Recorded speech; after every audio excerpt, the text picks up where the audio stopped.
Hello and welcome. In this video I wanted to take a look at a death guard list, as it's been some time since we've looked at one, and in the time that we've looked at the last two death guard lists, they've evolved in certain ways, so it's good to follow up on them and see what's changed. With that being said, a quick note about the previous two lists. The previous two lists were very segregated in terms of one being a very troop heavy list and the other being pretty much an all vehicles list, whereas the more modern death guard lists seem to be more diverse in that they include a mix of troops and vehicles once again. However, you can still find those extremist lists as well, so it's not like you have to always devote yourself to a mixed style build. With that being said, let's see how this list performed. This list placed second place out of 12 players, played by a player named Vilmalenin, and once again my apologies if I got your name wrong in any way. This event was called the Warhammer 40k Turnas, and it was held on October 22nd, 2022 in Finland. And with that being said, let's dive into the list itself. This list is composed of a total of one detachment, being a battalion detachment made up of the inexorable Plague Company. And if you remember correctly, Plague Companies offer a specific trait and relic as an option, as well as offering a stratagem for the different units in the Plague Company. In this case, the stratagem is rather strong, and one that makes the inexorable a rather popular Plague Company choice. This stratagem allows the reduction of charges by 2 inches, and do remember, as I always say, if a melee unit does not make its charge, it misses every attack that it wants to make, and is vulnerable to a counter charge as well as being shot off the board, so this is definitely a nice stratagem to have, although it's not the most powerful one in the game itself. In either case, I do think it's a very good choice, and let's continue on by looking at the HQ choices. This list includes a total of 2 different HQ choices, both those being Malignant Plaguecasters. The first of those Plaguecasters has been given a Warlord trait, being the unique contagion of the Inexorable Plague Company, known as Ferric Blight. The Ferric Blight contagion says that when friendly units target an enemy within range of this contagion, the friendly units receive an additional point of armor penetration on their attacks. Armor penetration is especially good now that armor has been increased thanks to things like Armor of Contempt and even the Adeptus Mechanicus getting reversions to some of their abilities, like the ability for the Lucius Forge World to stack with generic cover benefits, meaning that overall, regardless of what enemy you face, you're going to be pretty happy to have additional armor penetration on all of your different attacks. Not to mention that while the Death Guard do have some heavy hitting units, a lot of their firepower tends to be mid-range in nature, so it generally does have a rather mid-range armor penetration characteristic, and the additional point does go a little further than it does with certain other armies. In any case, let's take a look at the 2 psychic powers that this Plaguecaster knows. The first of those psychic powers is Miasma of Pestilence, which allows the caster to select a friendly Death Guard unit within 18 inches, and enemies targeting that unit get -1 to their hit rolls. The Death Guard are already a very durable faction, and this raises their durability even further, making them that much harder to take off the tabletop. As for the second psychic power, it's a more offensive one, in this case being Curse of the Leper, and Curse of the Leper says you select the closest enemy unit that is within 18 inches and visible to a psyker casting a psychic power, and you roll 7d6. You deal 1 mortal wound for each roll that's higher than that unit's toughness. This definitely is a little bit of a clunky ability, and best served when targeting enemies with a lower toughness profile, meaning that you're usually going to be targeting swarm units, as once you get to a 4 or above toughness, the likelihood of this ability succeeding to cause mortal wounds does decrease significantly, though even if you're targeting an enemy with a toughness of 5, then you're still at least likely to generate at least 1 mortal wound on average. Not the best output, but not the worst thing in the world either, especially when you're considering how much damage it can do to swarmier style of units that might have a toughness characteristic of 3 or less. In any case, that pretty much covers the first Malignant Plaguecaster, and the second one is also armed with Curse of the Leper, showing that this player does favor that ability rather heavily, and is probably expecting some lower toughness units within his different opponents' army lists. As for the second psychic power on the second Malignant Plaguecaster, this Plaguecaster has been given the Gifts of the Plagues. And Gift of the Plagues says that when it is successfully manifested, a friendly Death Guard unit within 18 inches adds 6 inches to their contagion range to a maximum of 12 inches. This can definitely go rather well with the different Death Guard contagions and any kind of short-range firepower, as well as that Ferric Blight, as it can exchange the range just enough to capture some enemies and give your friendly units that +1 armor penetration.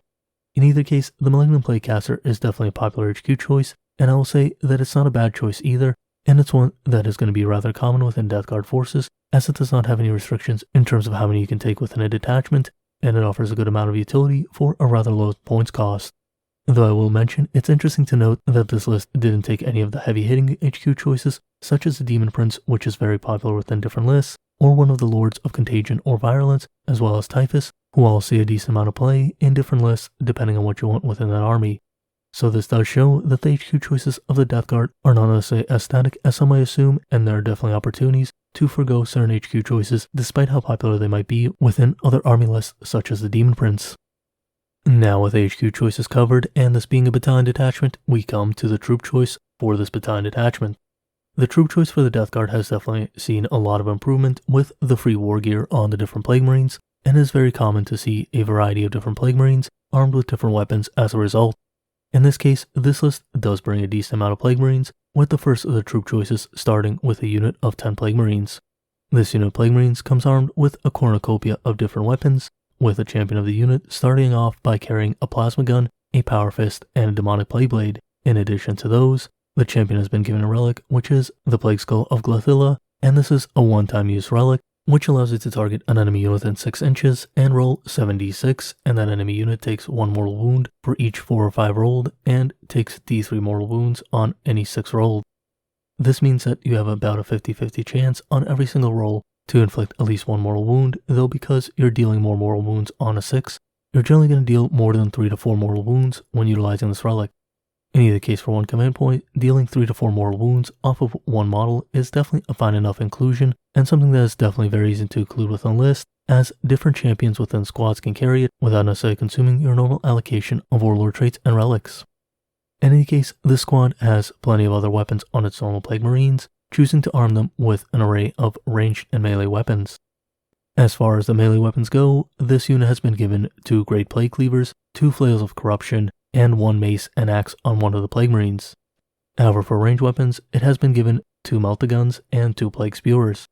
The Plague Spewers are a bit of an uncommon include, and it would be interesting to figure out what the thinking was behind those. However, there are 2 different ways of looking at it, and the first of those is the less limited one, which would be that the player expected a lot of swarm units, and could explain the Curse of the Lepers on the 2 different Plague Casters. However, that being said, there is a different possibility for the inclusion of this kind of armament on the ranged weapons, and that being more evident once we take a look at the second unit of Plague Marines. The second unit of Plague Marines is another unit of 10, with the champion being given a plasma gun, a power fist, and a demonic plague blade. As for the Plague Marines within the unit, the Plague Marines have been given 2 Great Plague Cleavers, 2 Flails of Corruption, 1 mace and axe, and then have been armed with 2 blight launchers and 2 plasma guns. As you can see, the melee weapons are consistent throughout the unit, however the ranged weapons are a bit different, and so much so that they're pretty much polarized. In this case, it does make sense to keep the plasma guns and blight launchers within one unit, as they will generally have a longer range, making it easier to target enemies at a farther range, while the Plague Spear and Meltagun will generally have a shorter range, making it more consistent in that sense. However, we'll mention that the Plague Spear is definitely an uncommon include, and the Meltagun is still a rather heavy-hitting weapon, making it a little bit of a weird include, though you are trying to maximize your different special weapons. So the second possibility for why the weapons are as such is that the player just didn't have the models or didn't have the models built out in such a way that he could put blight launchers in both units, so they ended up with a bit of a mix in the sense where they split up the special weapons as best as they could so that the special weapons complemented each other, instead of just putting one of each in each unit and having it be a really awkward mix, and this gives the 2 units a little more identity in terms of what each unit is supposed to perform. I think both explanations are equally plausible, as there are going to be situations where you're just limited by model types, especially when you're including so many different Plague Marines, though at the same time, there's definitely arguments to be made for including the Plague Spewer beyond simply that explanation, and as such, I can see it going either way. However, it would definitely be interesting to find out what the actual reasoning was. Anyway, with that being said, we come to the third troop choice within this army list, that being a unit of 5 Plague Marines. In this case, the champion is once again armed with a plasma gun, a power fist, and a demonic plague blade. However, due to a small number of models within the unit, the weapon allocation is a bit smaller, just being a plasma gun, a blight launcher, a cleaver, and a flail. Definitely a rather standard allocation to a more range-focused unit, as opposed to being more melee-focused. In any case, I definitely like this different assortment of Plague Marines, as it gives you a lot of options and a lot of firepower, as well as a lot of melee capability on rather prominent troop choices. However, the troop choices don't end here, as this list includes 2 additional troop choices, and as such the 4th troop choice for this army list is a unit of 16 Poxwalkers, with the 5th troop choice being a unit of 10 Poxwalkers. The Poxwalkers have definitely seen a little bit of a resurgence within different army lists, as they definitely do give you a decent amount of board presence, especially after the points reduction, and they're definitely a perfectly fine choice to include within your different lists, as they're a very efficient unit for their points cost, and they're a very low points cost unit in what's otherwise a kind of expensive army. In any case, I do think Poxwalkers definitely make any list that can include them a little more interesting, and definitely think you'll see them very commonly going forward. That being said, there are lists that can definitely easily forgo them, and there are other lists that'll bring cultists in place of those Poxwalkers, as there's some comparisons to be made. However, I think the different stratagems available to Poxwalkers definitely make them a bit more of an interesting inclusion than that of the different Death Guard cultists. With the troop choice concluded, we come to the elite choice of this battalion detachment. The Death Guard are known to make heavy use of their different elite choices, and this list is no exception. The first of those elite choices is a unit of 5 Death Shroud Terminators, being armed with their standard weapons except for the champion, who has 2 Plague Spurt Gauntlets and has been given a relic replacing his Man Reaper with the Reaper of Glorious Entropy. The Reaper of Glorious Entropy is definitely a popular relic on Death Shroud units, though it isn't necessarily one that you're going to see in every list. This relic replaces the Man Reaper and gives a rather interesting profile, increasing the bearer's strength to double, giving them 3 armor penetration and 3 damage per wound, as well as saying unmodified wound rolls of 6 deal an additional mortal wound in addition to any damage that they deal. This definitely is a very heavy hitting weapon, and with a larger unit size in this situation, it definitely gives the champion some buffer and makes him an incredibly serious threat in many combat situations. And we'll also say that once a champion is armed with the Reaper of Glorious Entropy, he does start to resemble a bit of a character as opposed to just being another champion of a unit. It's definitely an interesting inclusion to have, and it can definitely compensate for not including a Demon Prince, Typhus, or one of the lords within your list, as it can definitely do a lot of damage in itself, and is something that opponents should definitely look out for, as it can definitely catch some people off guard when they're not expecting such a heavy hitting profile from a champion of a Death Shroud unit. Though that being said, the Death Shroud Terminators are definitely a powerful unit, and anyone who underestimates their output is definitely doing themselves a disservice and putting themselves in a situation where they're bound to lose a lot of units if they're not respecting Death Shrouds properly. In any case, the second elite choice for this army is yet another unit of Death Shroud Terminators, being a unit of 3. In this case, the champion has 2 Plague Spurt Gauntlets, but does not have any relics. However, he has been given a deadly pathogen,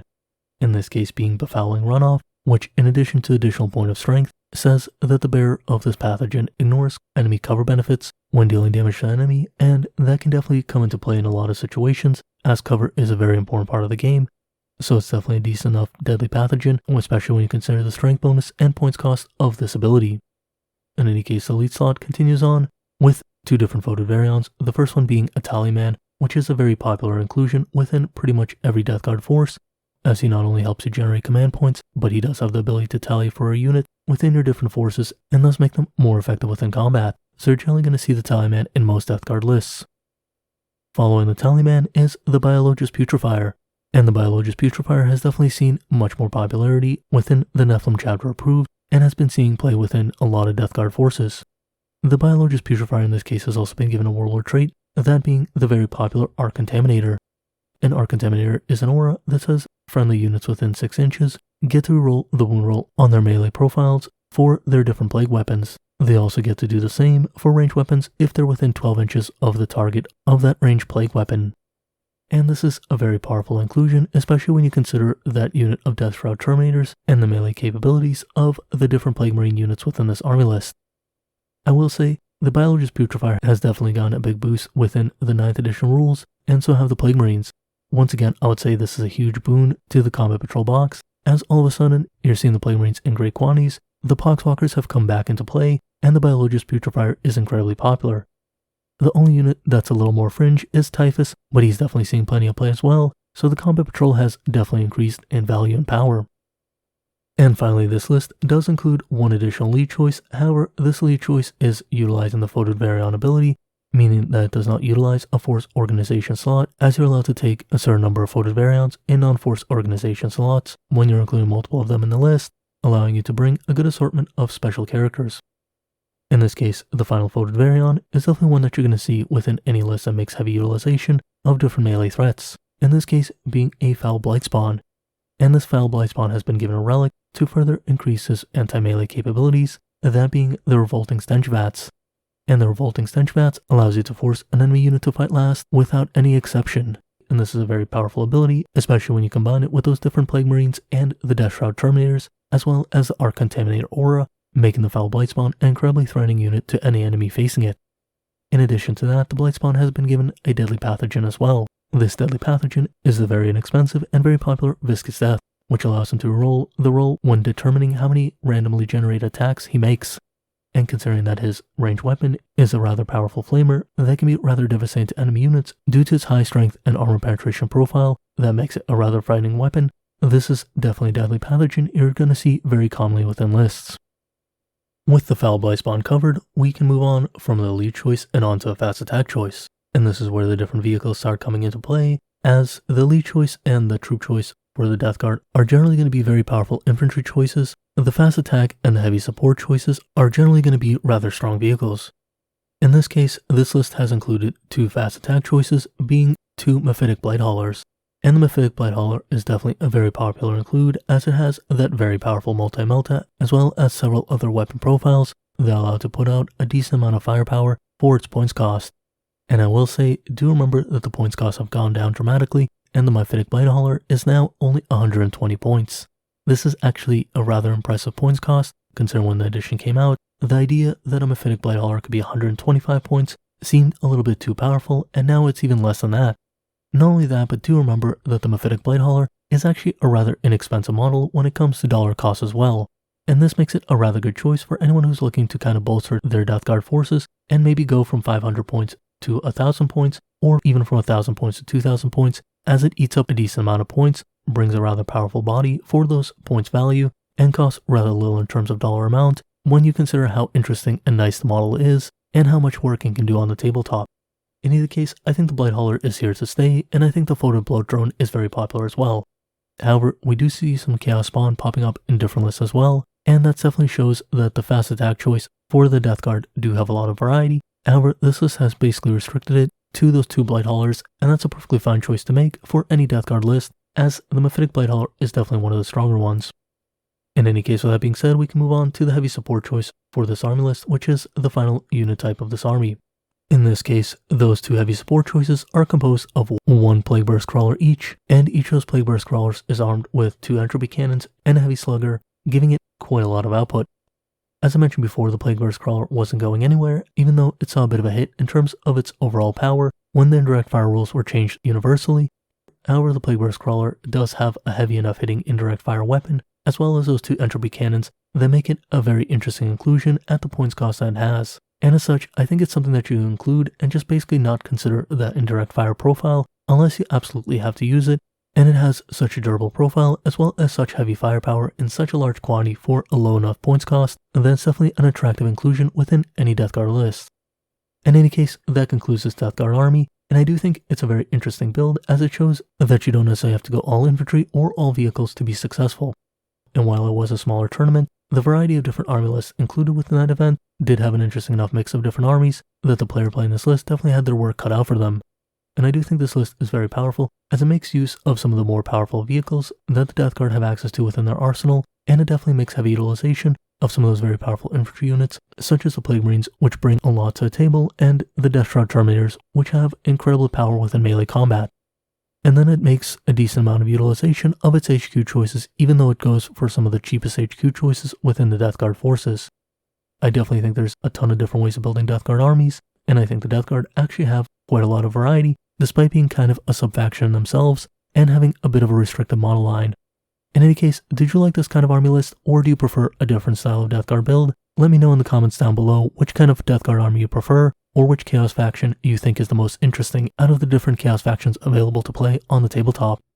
Anyways, as always, thank you for watching, and as always, I want to give a big shout out to my patrons. You guys are really awesome people and really do help support the channel. In addition to that, I would like to say, if you know anyone who may benefit from this content, please do share this video with them, as it not only helps the channel, but it also helps them out as well. And if you've enjoyed the content, do subscribe and like for future videos from this channel. Thank you for watching and have a great day. Bye.